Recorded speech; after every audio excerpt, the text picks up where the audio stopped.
Good morning. So today we're going to talk about consistency and how to stay consistent. So if that's something that you struggle with, please stay tuned. Watch this replay.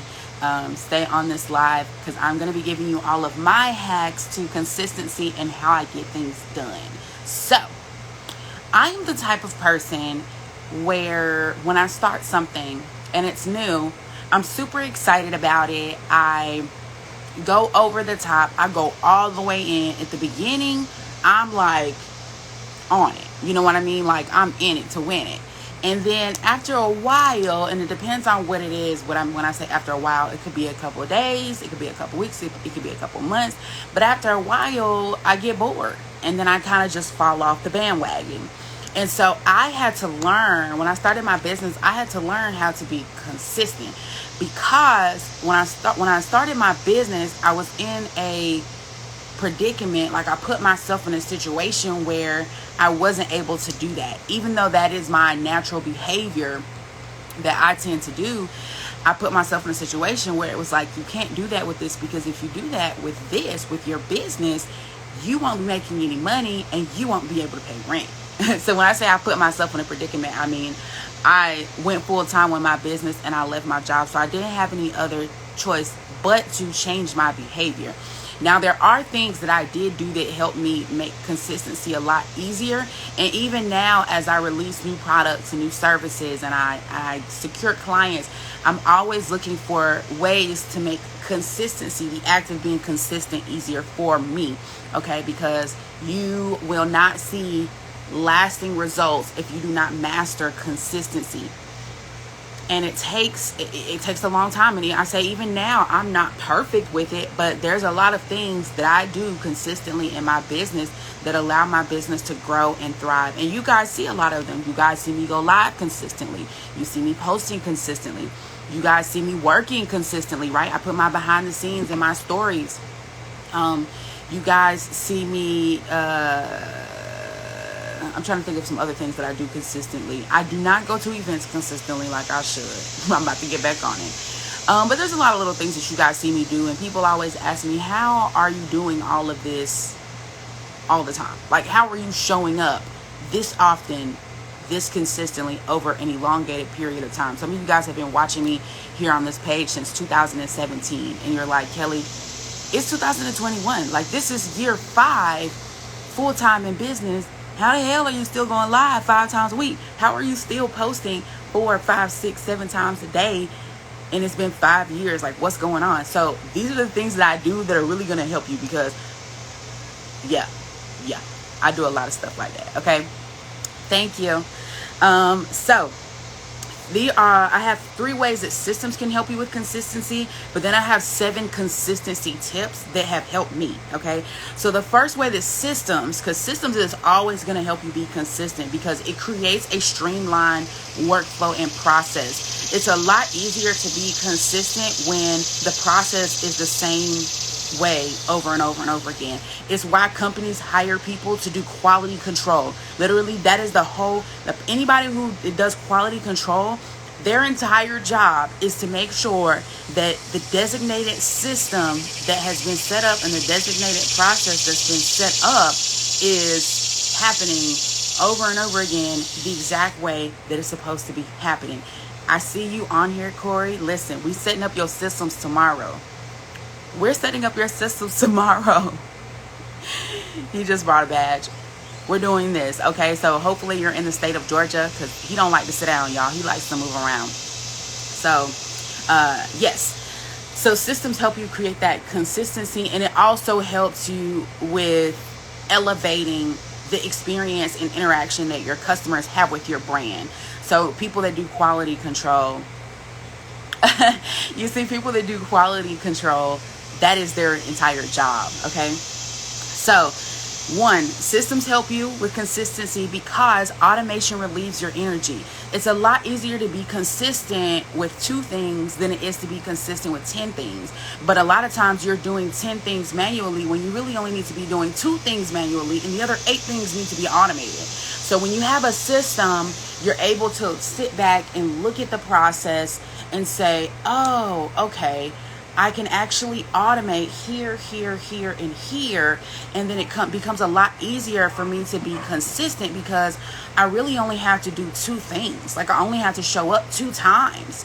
And so that makes it a lot easier. But that starts with you mapping out your workflows, your processes, setting up a designated system, and then looking at what can be automated, because that takes a lot off of your plate, so you don't have as big of a commitment and it becomes easier to be consistent. Does that make sense, y'all? The second way that systems help you with consistency is they take the thought out of what needs to be done.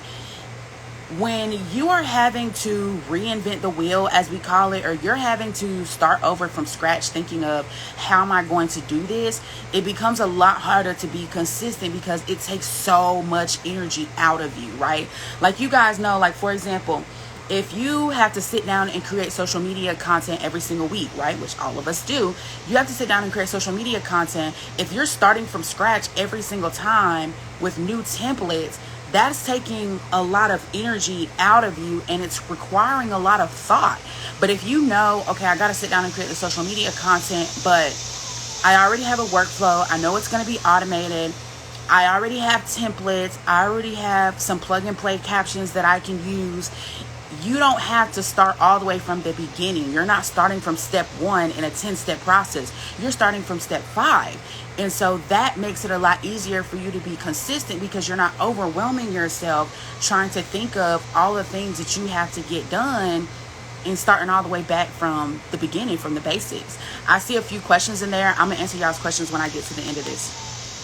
The third way that systems help you with consistency is it makes it easy to appropriately time schedule what you're doing. Oh my God, I used to make this mistake all the time. You will say to yourself, I know I need to be consistent with my social media posting, my email marketing, and following up with new leads and that have asked me about coaching or have asked me about my programs. I need to follow up with those people.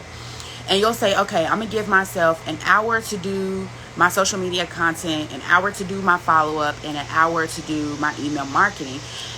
And that's not accurate. Let's say it takes you 2 hours to do your social media content and it takes you an hour and a half to do your email marketing, or it takes you 3 hours to do your email marketing.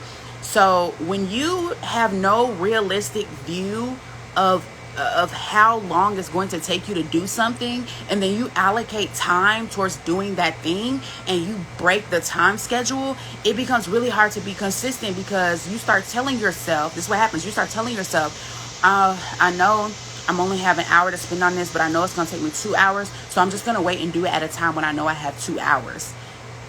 That breaks your consistency.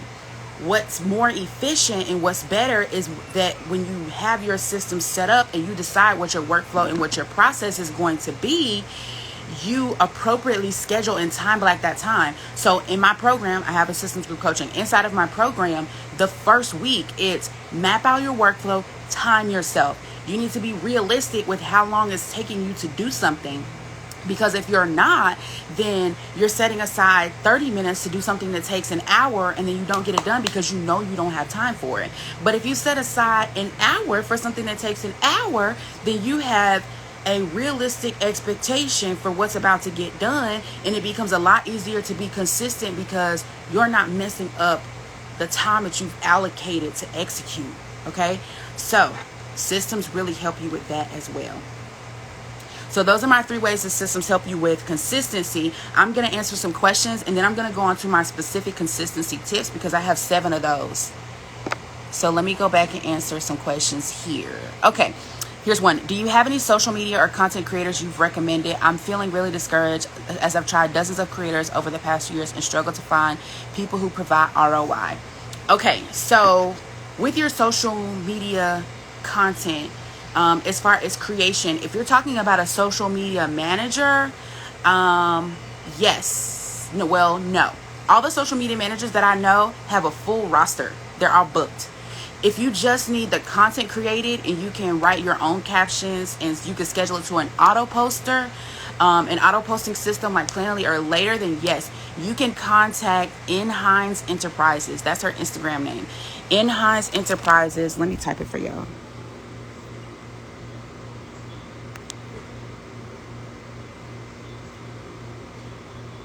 She creates good social media posts, like good social media content. All you have to do is write the captions and schedule it to auto post. The second part of your question, we got to get a little bit more specific about. So you said you've tried dozens of creators over the past few years and struggled to find people who provide ROI. You have to be very, very specific with how you are measuring your ROI. Because if you're getting content posts from somebody and then you're writing the captions and the hashtags, then you're responsible for the return on investment, because the sales really come from the captions and your systems. Like, if you're attracting people on social media and they're liking and they're commenting and they're sharing your post, but you're not getting sales, or they're saving your post and you're not getting sales, that is a systems issue. It's not a content issue. The content is literally to create awareness and to attract potential clients or potential customers. The systems is what does the conversion. Now, you can manually convert people by DMing.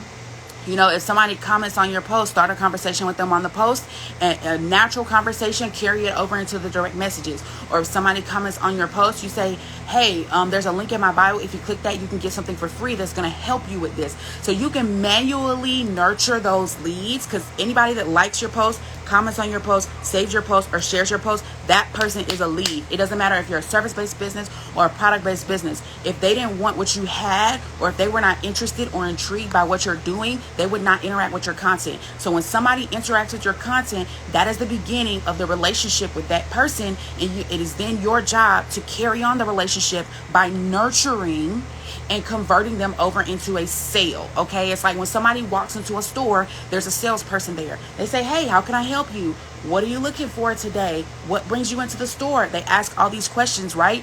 You are a salesperson in your business, and so when somebody walks into your store, they come onto your page, then you've got to nurture that relationship. So that is the role that we're playing with social media.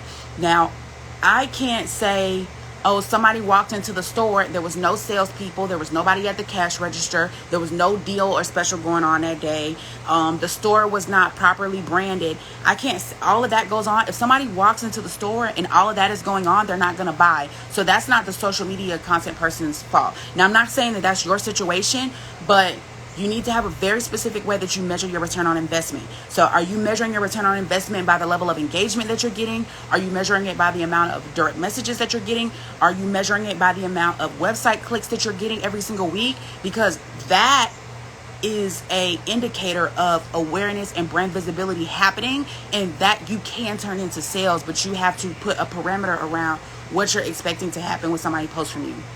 If you say, I want a social media manager, and when this person takes over my page, my sales should automatically increase, that's not going to happen without a system. Like, it's just not going to. It's not going to happen without a system. You need to have a sales funnel. You need to have a lead magnet.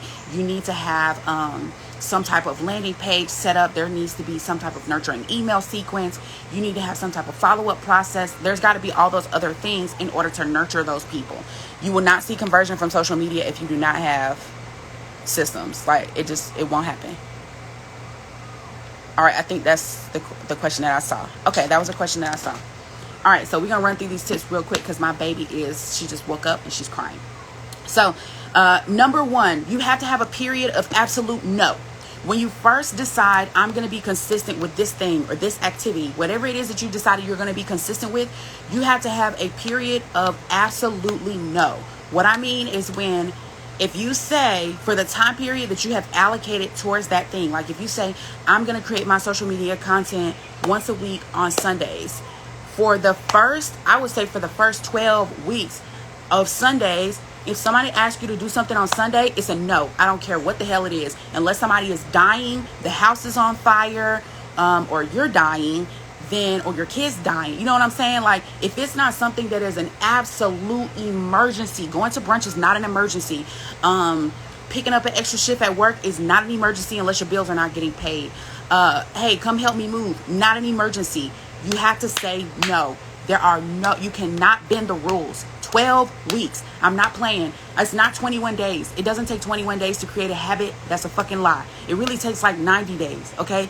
Honestly, it really takes 90 days, and that's 3 months, but I'm telling you to take it all the way and do it for 12 weeks, okay? 12 weeks. So, I'm sorry, 90 days is 12 weeks. It takes 90 days. So, you have to absolutely say no. If you say, hey, I am going to follow up with my clients, and when you tell yourself you're going to do something consistently, you have to be specific. What is it that you're doing? Why is it that you're doing it?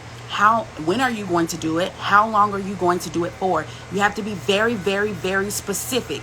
It's a lot harder to break your consistency if you have a very specific set of parameters of what is supposed to be happening, when it's supposed to be happening, how it's supposed to be happening, and why it's supposed to be happening.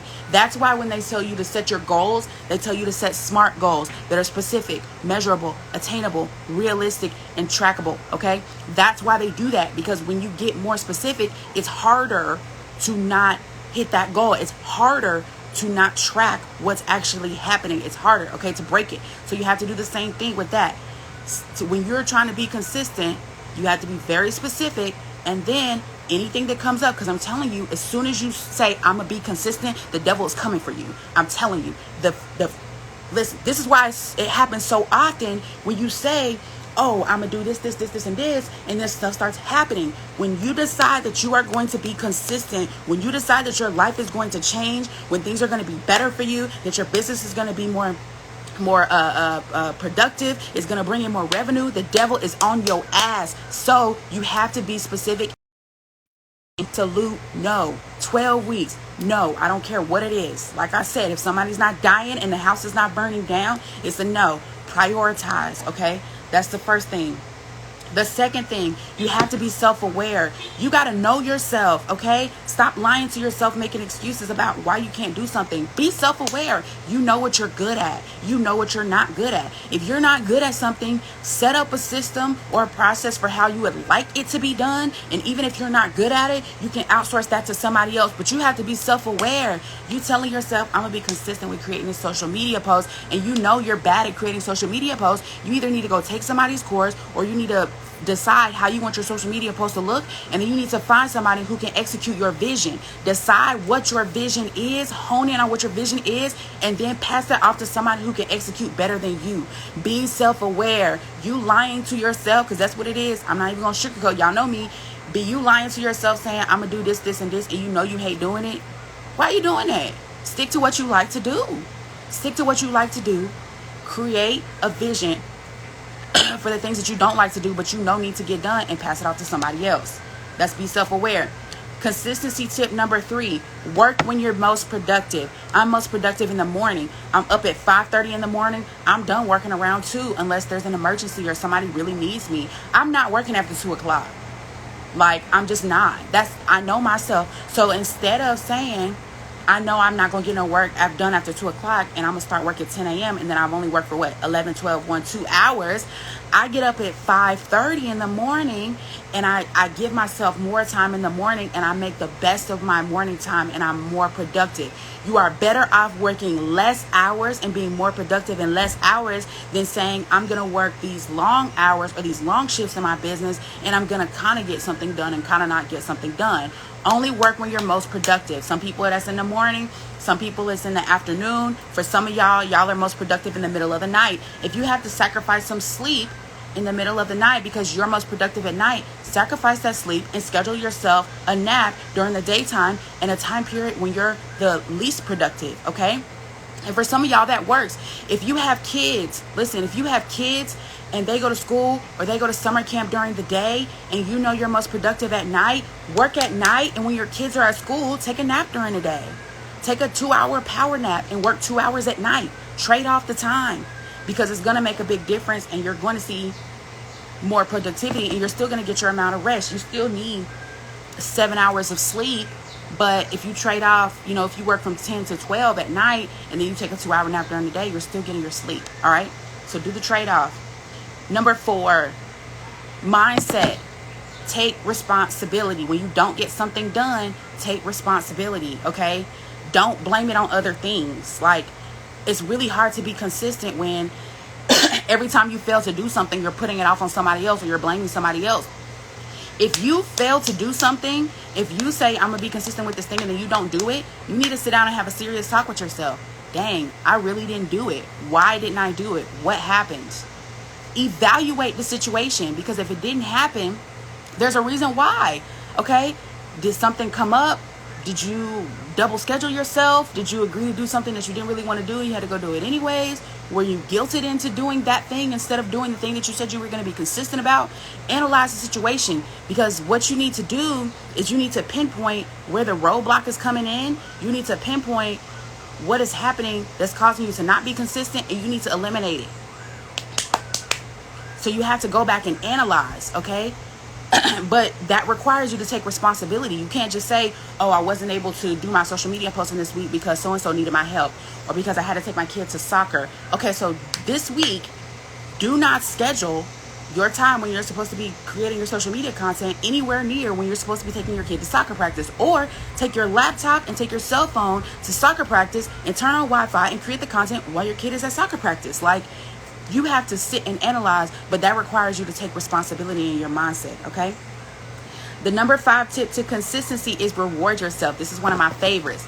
Decide, hey, when I get this thing done consistently every single day, or when I do this thing consistently every week, at the end of the month, I'm giving myself a massage. At the end of the month, I'm taking myself on a staycation. At the end of the month, I'm eating a tub of ice cream. Whatever it is that you're going to reward yourself with, oh, I'm getting myself a new bag. Or if I do my social media content consistently every single week for this month, if I can get 3 posts a day every single day for the next 30 days, I'm going to the mall and I'm doing a $200 shopping spree. Reward yourself, man. It's not bribing. It's called positive reinforcement. When you do something that you're supposed to do, and then you reward yourself with something that elevates your serotonin levels in your brain, you automatically start to become more productive on a more scientific level, because your body knows, oh, I do this, I get this. I do this, I feel good. I do this, I'm happy. You're correlating those things together. We do it with our kids. Oh, you went to the potty? Here's a piece of candy out of the potty jar. Or, oh, you did your homework? Cool, let's go outside.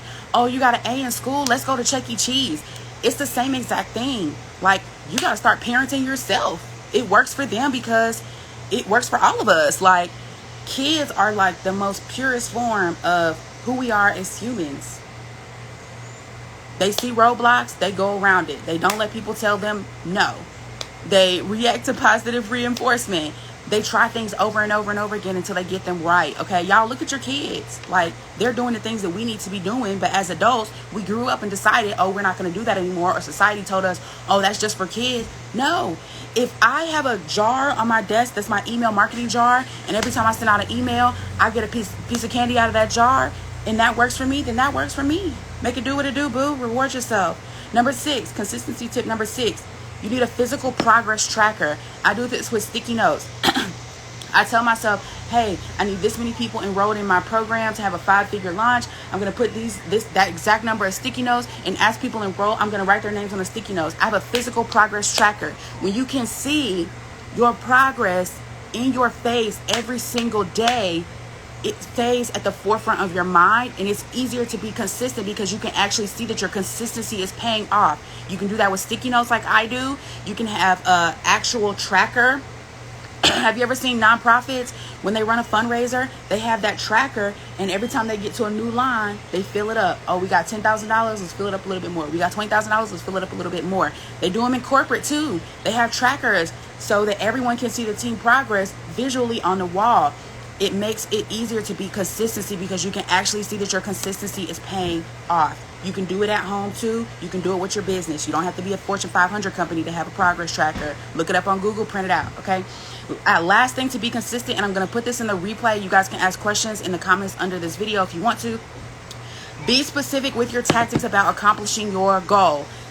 Telling yourself, I'm going to post on social media every single day, or I'm going to go live every single day, or I'm going to do a reel 3 times a week is not enough. Okay, you have to be very, very specific with what you need to do and the tactics by which you are going to do it. I have a post on my page. It says strategies versus tactics. Go read that post. It's going to break down the difference for you, but you need to be very specific. If you're saying I'm going to post on social media every single day, you need to have a tactic for how that's going to get done. When are you creating this post? Where are you getting this content from? What is your template going to look like? Those are all your tactics, all right? You got to be specific about your tactics, not just your goals and not just what needs to happen. It makes it a lot easier to be consistent when you know specifically what you need to do to get the result that you're looking for with consistency, okay? All right, guys. See y'all later.